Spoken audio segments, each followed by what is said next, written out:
kenapa ada pembatasan masa jabatan bagi seorang pejabat, bagi seorang penguasa di level manapun.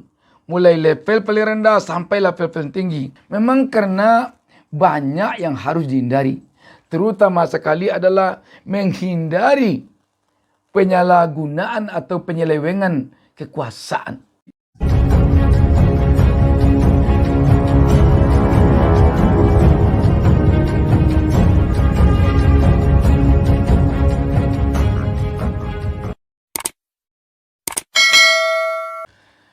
Assalamualaikum warahmatullahi wabarakatuh.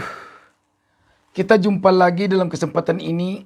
Saya tak lupa mendoakan kepada Allah Subhanahu wa taala, Tuhan Yang Maha Esa, semoga seluruh pemirsa selalu diberikan keberkahan hidup oleh Allah Subhanahu wa taala, dan semoga kita seluruhnya diberinya petunjuk ke jalan yang benar. Kedatangan para kepala desa ke gedung DPR RI di Senayan Jakarta baru lalu sampai sekarang tampaknya masih menjadi sorotan bagi rakyat, bagi publik.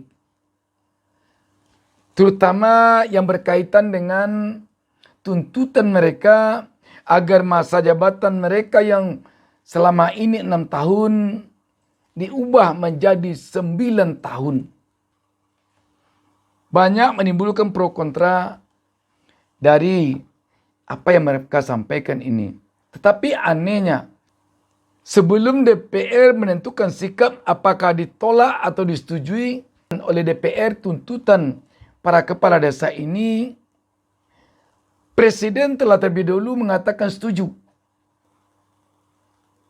Padahal untuk undang-undang itu persetujuan DPR terlebih dahulu harusnya.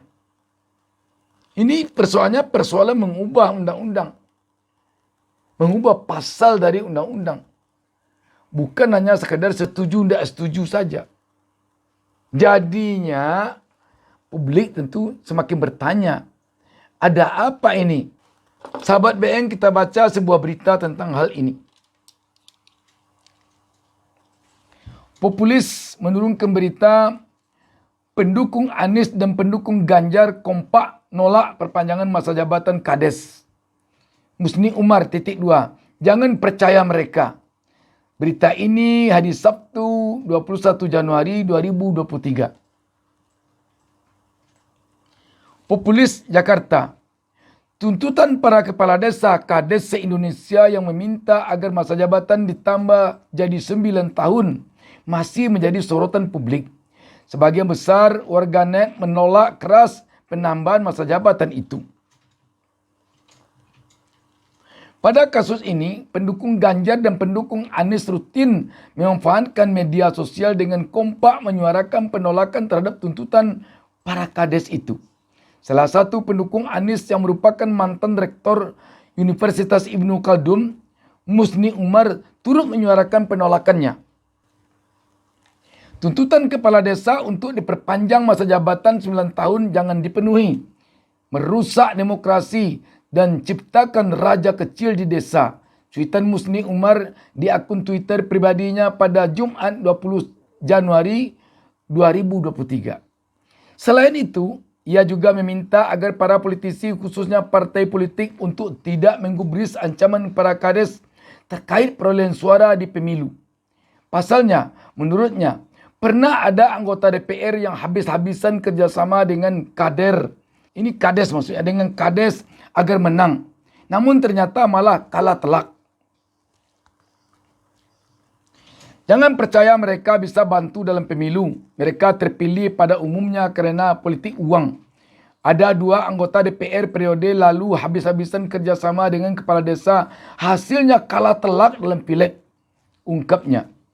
Sebelumnya diketahui ribuan kepala desa se-Indonesia menggelar aksi demonstrasi di depan gedung DPR RI Jakarta Selasa 17 Januari 2023. Mereka menuntut perpanjangan masa jabatan kepala desa yang sebelumnya 6 tahun menjadi 9 tahun. Para kepala desa meminta DPR merevisi masa jabatan yang diatur dalam Undang-Undang Nomor 6 Tahun 2014 tentang desa. Saya akan bacakan satu berita lagi tentang ini. Tempo.co menurunkan berita di bawah judul pengamat, jika Jokowi setuju jabatan kepala desa 9 tahun, demokrasi dalam bahaya. Berita ini hari Kamis 19 Januari 2023. Tempo.co Jakarta. Analis sosial politik Universitas Negeri Jakarta UNJ Ubedillah Badrun mengkritisi usulan perpanjangan masa jabatan kepala desa dari 6 tahun menjadi 9 tahun. Ubedillah mengatakan perpanjangan masa jabatan kepala desa tersebut dapat merusak demokrasi. Karena sejatinya jabatan publik yang dipilih rakyat dalam demokrasi harus dipergilirkan guna menghindari adanya kecenderungan korupsi dan otoritarian. Jadi, secara argumen perpanjangan masa jabatan kepala desa itu lemah dan lebih dari itu secara substantif merusak demokrasi, kata dia dalam keterangan tertulisnya Rabu 18 Januari 2023. Ia lantas memaparkan bahwa untuk masa jabatan 6 tahun saja tercatat ada 686 kepala desa yang menjadi tersangka kasus korupsi. Selain itu, dalam pasal 39 Undang-Undang Nomor 6 Tahun 2014 tentang desa disebutkan bahwa kepala desa dapat ikut pemilihan kepala desa selama 3 periode berturut-turut atau tidak berturut-turut. Dengan demikian jika masa jabatannya 9 tahun, maka kepala desa dapat menjabat selama 27 tahun.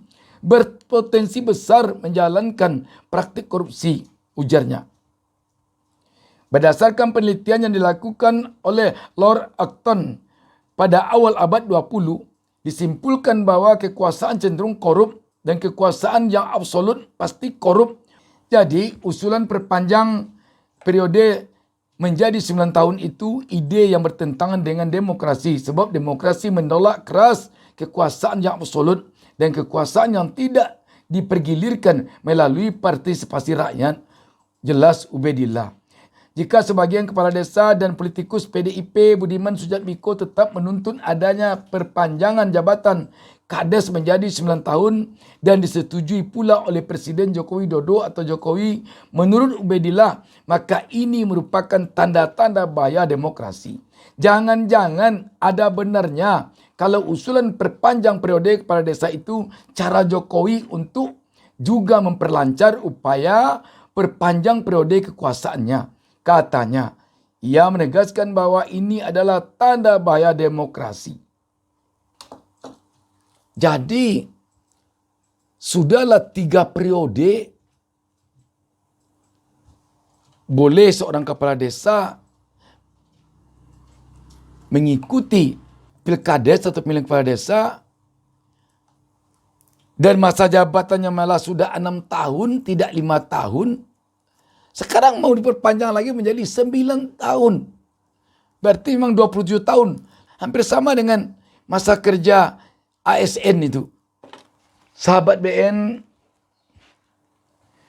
seperti dikatakan tadi, sampai sekarang tuntutan para kepala desa yang datang ke gedung DPR baru lalu itu masih menjadi sorotan publik kelihatannya. Bahkan ini ada satu netizen yang memberikan komen di bawah berita ini, Dewa Braja Musti mengatakan, sekalian minta masa jabatan hingga kiamat. Kalau 5 tahun gak kembali modal ya. Memang sahabat, kenapa ada pembatasan masa jabatan bagi seorang pejabat, bagi seorang penguasa di level manapun, mulai level paling rendah sampai level paling tinggi? Memang karena banyak yang harus dihindari, terutama sekali adalah menghindari penyalahgunaan atau penyelewengan kekuasaan. Sebab semakin lama seseorang menduduki suatu jabatan, kecenderungannya untuk menyelewengkan kekuasaannya semakin besar. Makanya ada batasan kekuasaan. Kita telah banyak pengalaman. Soeharto yang berkuasa selama 32 tahun menyisakan penyelewengan kekuasaan yang demikian parah. terutama sekali dapat dilihat dari otoriter yang diterapkannya di dalam kepemimpinannya. Demokrasi jadi lumpuh, terkekang, desentralisasi semakin tajam, dan berbagai hal yang sifatnya mencederai demokrasi. Terhadap hal ini, kalau ada yang mengkhawatirkan kalau tidak dikabulkan permintaan kepala desa, nanti ada ancaman terhadap pemilu bagi partai. Disinilah makanya ketika KPU baru lalu membolehkan perangkat desa menjadi petugas pemilu, ada netizen yang mengkhawatirkan akan memberi peluang kepada kecurangan pemilu. Disinilah. Ini kan tampak. Berarti kalau begini, selama ini telah ada praktek turut campur ikut sertanya kepala desa di dalam pemenangan pemilu, di dalam politik praktis. Padahal seorang kepala desa dia harus netral. Ini terbukti tadi ada seperti dikatakan Musni Umar. Ada caleg yang habis-habisan bekerja sama dengan kepala desa tapi kalah. Kalau begitu tidak jauh beda pemilu kita dengan pemilu Orde Baru yang mengikut sertakan seluruh birokrat dari atas sampai ke bawah untuk memenangkan salah satu kontestasi politik yang turut pemilu. Itulah yang dicegah oleh reformasi. Reformasi tidak menginginkan lagi pihak-pihak yang harusnya netral di dalam pemilu, tetapi berpihak untuk memenangkan salah satu pasangan calon pilpres contohnya. Salah satu pasangan calon pilkada contohnya. Salah satu partai dalam pemilu contohnya. Ini yang diperjuangkan dulunya oleh pejuang-pejuang reformasi. Dan tidak tertutup kemungkinan rakyat juga akan beranggapan bahwa kemungkinan telah ada deal-deal antara yang memberi angin untuk kepala desa bisa berjabatan 9 tahun dengan upaya kepala desa nanti untuk memberikan kemenangan kepada pihak yang memberi angin itu di saat pemilu mungkin, di saat pilpres mungkin juga di saat pilkada. Di dalam negara demokrasi ini, penerapan demokrasi yang benar-benar demokratis di dalam rakyat memilih pemimpinnya terjamin. Itulah hakikat dari negara demokrasi.